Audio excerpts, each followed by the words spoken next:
그 다음에 보시면 이게 이제 그 관찰부 공립송학교가 있었는데 이 공립송학교를 없는 걸로 하고 달성학교로 연결을 시켰다는 거죠. 근데 이 연결이 아까 보셨듯이 제가 연구한 그게 아니다는 거죠. 제 연구 그게 지역 그 송학교 연구로서는 사실은 처음이었기 때문에 한국사 데이터베이스, 한국사 시험 치는 그 사이트에도 올라가 있습니다. 보시면 지금부터는 제가 이 달성학교가 왜 우리가 지금까지 알려졌던 거하고 다른 학교다, 달성학교가 왜 왜곡을 했느냐, 이런 부분에 대해서 한번 얘기를 드려볼 건데요. 여기 강공립학교는 지금 보셨듯이 경상북도 관찰부 공립송학교가 있었어요.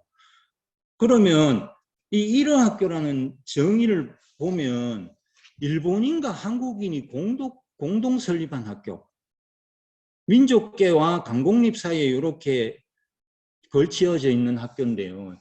이게 이나바츠키오라고 한국에서 박사학위를 받은 분이 계시는데 이분이 이것만 연구했는데 거기 한 꼭지에 달성학교가 들어있어요. 그 일본 사람들이 이게 이런 학교라고 정의를 하는데 우리는 그게 우리 민족 학교라고 그러거든요.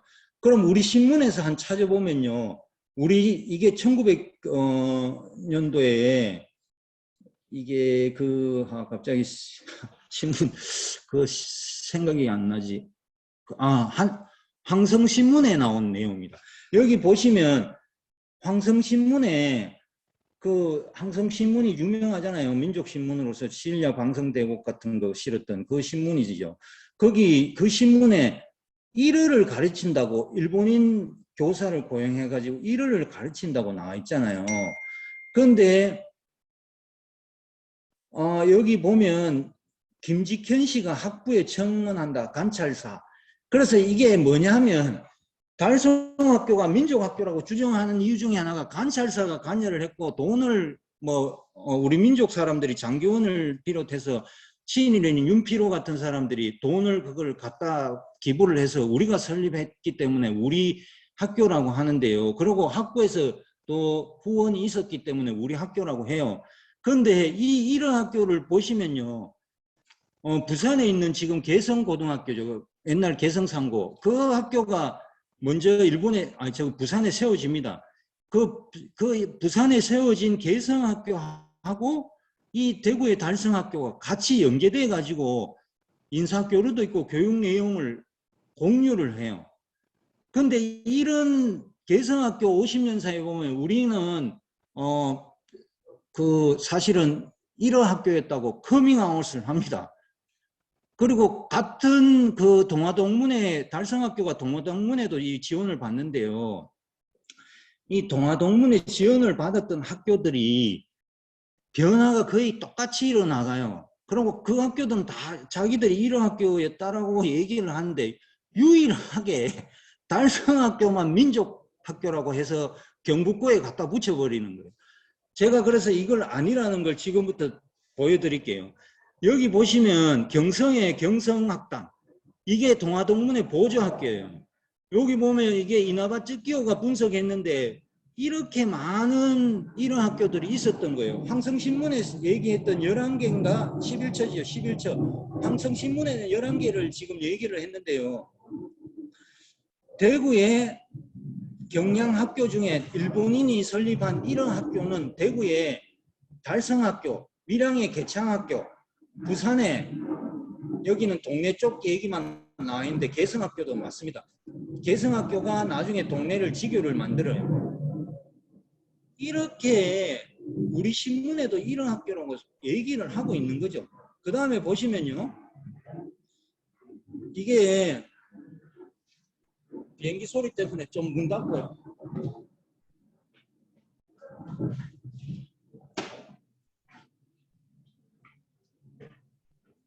별로 의미가 없네요.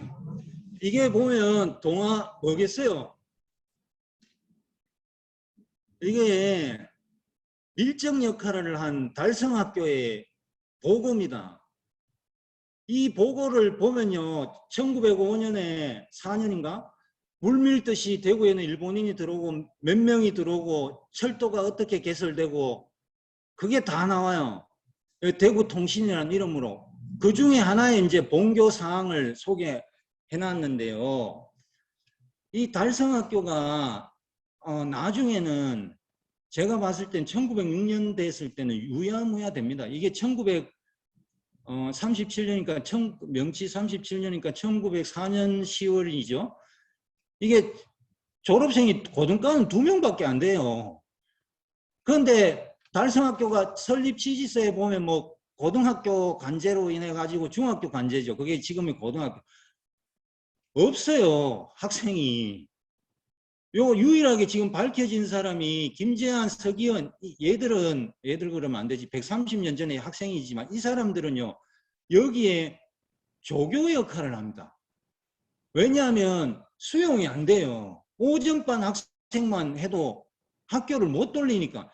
이 사람들은 학교에 와가지고 뭘 하느냐 하면 보통 반 학생들을 가르치는 거예요. 여기 보면 보통과 졸업생도 6명밖에 안 돼요. 이런 학교였습니다. 그리고 여기 보시면 뭐 재학생도 통계가 나와 있는데요. 재학생 통계도 아주 10명 미만입니다. 3년 여기 하살표 이 부분인데요. 3년생이 3명이고 2년생이 4명이고 1년생이 6명에서 13명이네. 13명. 그래서 또 이게 이분들이 어떤 일을 했느냐 한번 볼까요? 여기 보면 철도공사 통역 우와 같다고 해놨죠. 주로 이게 군대는 일본군이에요. 그 다음에 이게 뭐죠? 유학 가는 거네. 일본으로. 이 사람들이 하는 게 측량기사가 되거나 뭐 우체국에 그 통신 번역하거나 이런 역할을 하는 거죠. 그래서 일본어를 배우고 일본인이 가르치고 이 졸업생들이 이런 역할을 하고 히자스키가 이런 말을 해요. 이게 설립에 참여한 히자스키가 자기가 이제 와서 장사를 해보니까 너무 한국 사람들하고 교류가 안 된다. 그래서 친교에 일본어를 가르치고 문화를 가르쳐서 친교를 해야 되겠다 해서 그렇게 이런 학교를 세웁니다. 그런데 왜 우리는 이런 학교에 대해서 학부가 기부를 했느냐 하면요. 경성학당하고 다 기부를 해요. 개성학교 같은 게. 이게 우리는 달성학교는 120원, 연 120원을 기부를 받는데요. 그 통계 자료에 의하면요. 개성학교는 1200원을 받아요. 경성학당은 360원을 받는데. 그때 아까 말했듯이 학교를 지을 땅도 없고 비용 재정도 없고 하니까 근대 교육을 시켜준다고 하니까 우리 학부가 그런 측면만 보고 돈을 기부를 했던 겁니다. 그런데 그 학부가 기부를 했다고 해가지고 그 민족학교라고 하거나 관찰사는 지금 말하면 시도지사잖아요. 그때는 흥학이 그 수령의 7사 중에 하나였고 그 인사고가였거든요. 그리고 교육감 같은 그런 자치가 없었으니까 교육 자치가 없는 그 관찰사의 역할이었기 때문에 그렇게 할 수밖에 없었던 거예요. 그런데 그걸 아직도 그것 때문에 달성학교는 민족학교라는 그런 논리가 그 근거로 삼고 있는 거죠. 근데 이 교육 내용을 보면요. 더 웃깁니다. 이게 왼쪽이 이제 관찰부 공립소학교들이 공부한 내용이에요. 요게 아까 동아동문회에 보고했던 그 내용이고요. 요게 보통학교거든요. 1906년 이게 이제 통감부가 보통학교를 설치하게 되죠. 그래서 이 학교가 이렇게 이어지는데 이 학교하고 이 학교 배운 내용은 차이가 뭔가요? 지금 여기 보시면 1어가 딱 들어갔잖아요. 그래서 이게 보통학교를 설립하지만 우리 민족은 보통학교를 안 보내요. 백성들은. 다 사립학교로 보내버리거나 사숙이나 계량 서당으로 가거든요. 근데 여기 보시면요. 이게 슬라이드가 안 되네. 요 밑에 이게 일본어를 썼다는 걸, 일본어를 가르쳤다는 그 내용인데요. 여기 지금 1학년에는 일본어를 가르치지 않았어요.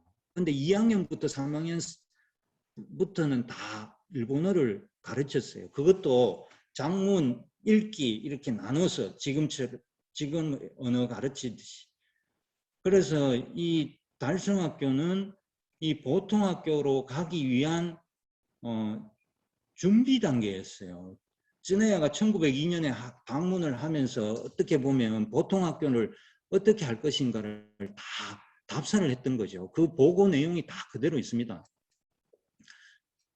그러면 이 또 학부만 돈을 지원해 줬냐? 동아동문회가 더 지원을 해주고 일본 사람들이나 친일 인사들이 더 돈을 더 지원해줘요. 보시면 이용구 일진회 회장이 하죠. 여기 군수는 이게 뭐 그 자기 지역의 그 학교니까 그때 당시에 이 군수들이나 관찰사는 해요. 여기 대동신보 이게 일본인 신문사거든요. 이게 철도 이것도 역장이 일본인이에요. 이 사람들이 이걸 다 후원을 기부를 하는 거죠. 근데 더 웃기는 건요. 1905년에 이등박문희가 대구를 옵니다. 그 통감이 되기 전에.